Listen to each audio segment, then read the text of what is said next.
let's talk more about monopolies' pricing strategy. So monopolies do have power over price. Remember, they are the only one in the market. So it's not like you can go into this monopoly and say, you know what, that price is too high. I'm just going to go right next door, just like with perfect competition, and get the same exact thing. That doesn't happen here. They're the only one. So you're kind of locked in. If you want this product, you're going to have to pay the extra price that they have for it. They have the power. So, but we do have to follow the law of demand. So the demand for the firm, the actual monopoly here, is the same as the market demand. All right. But this creates them as a price maker, so they can set the price however they want, but they can't just keep raising prices. The law of demand is in effect here, where if we do have higher prices, there is a lower quantity demanded. So if they raise the price too high, then they just won't have any customers. So even though they're the only one on the market, at some point consumers are just going to say, you know what, that's too expensive, I'm not going to buy it. I don't need it that much. Okay, even though you're the only one, I don't need it. Okay, so they do abide by the law of demand, and so your demand curve is going to look like this. For perfect competition, remember, it was a horizontal line because that is the market price. The only reason you're demanding from this firm is at this price. Okay, so it's horizontal. Now, the demand for monopoly is the same as the market demand, where we have the downward sloping line showing us at lower prices, higher quantity demanded, higher prices, lower quantity demanded. All right, so for the perfect competition, they are perfectly elastic, okay? Highly sensitive, so it's a horizontal line. But for monopoly, since they're the only one, fewer substitutes, they're more inelastic. This gives them the pricing power, okay? So to illustrate how this works as a total revenue standpoint, I illustrated the demand curve with the prices and the quantity. And so here you can see how the total revenue is changing, right? And the prices are changing and the quantity is changing. With the lower prices, we are seeing a higher quantity demanded.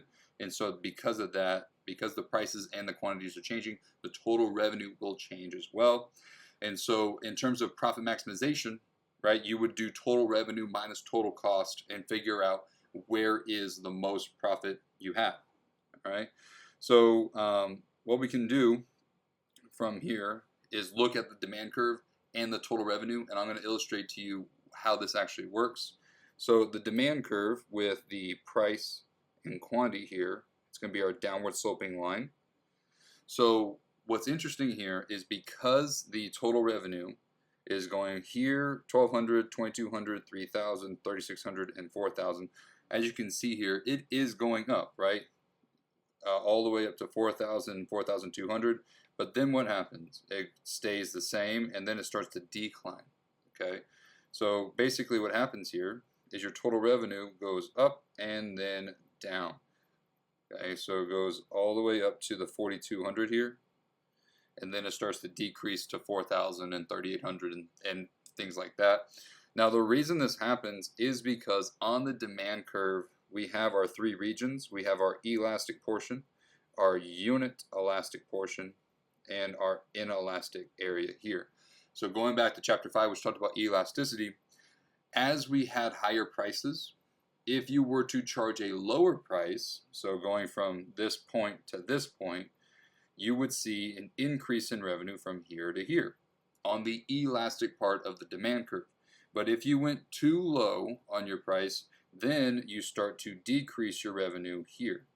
Okay, so this is what the total revenue curve looks like down here. It's going to go up and then back down. Okay, the maximum revenue happens at the unit elastic point. So max revenue, that's at the unit elastic point. Okay, so as you can see, as the total revenue is increasing, these steps here are getting smaller. And this is going back to the marginal revenue. Okay, so the marginal revenue is changing here. If I were to calculate the marginal revenue here, okay, going from here to here, that's 1,000. Going from here to here, that is 800. Here to here, 600 for the marginal revenue. And then we have 400, 200, 0, and then negative 200. If I were to graph this, it would look something like this. It would be 1,000, and then it would be 800, 600, right? And so it would look like a downward sloping line here. So notice here how we had 0 on the marginal revenue right there and the maximum total revenue. Because of this, because we're having positive marginal revenue here, as we increase that quantity and marginal revenue is positive, the total revenue is increasing. Over here though, on the inelastic portion, if we were to increase quantity and marginal revenue is a negative number, total revenue is actually going down. So this is important for a monopoly to know. All right. So charging lower prices on the elastic portion of demand does raise total revenue. That's good to know. Okay. Lowering prices in the inelastic portion does lower total revenue. And so monopoly, basically, if they were to charge higher prices, they are, and if they're on the elastic part, they're actually going to lose money. That's why we don't just keep raising prices. There's a middle ground to where you're actually making more money at a lower price, but not on the inelastic part. Okay, so what we're going to talk about next is the actual profit maximization point for a monopoly. So a monopoly does operate on the elastic portion of demand. That they do because they want to get that highest revenue that they can before the unit elastic point. All right. So the next one we'll talk about profit maximization.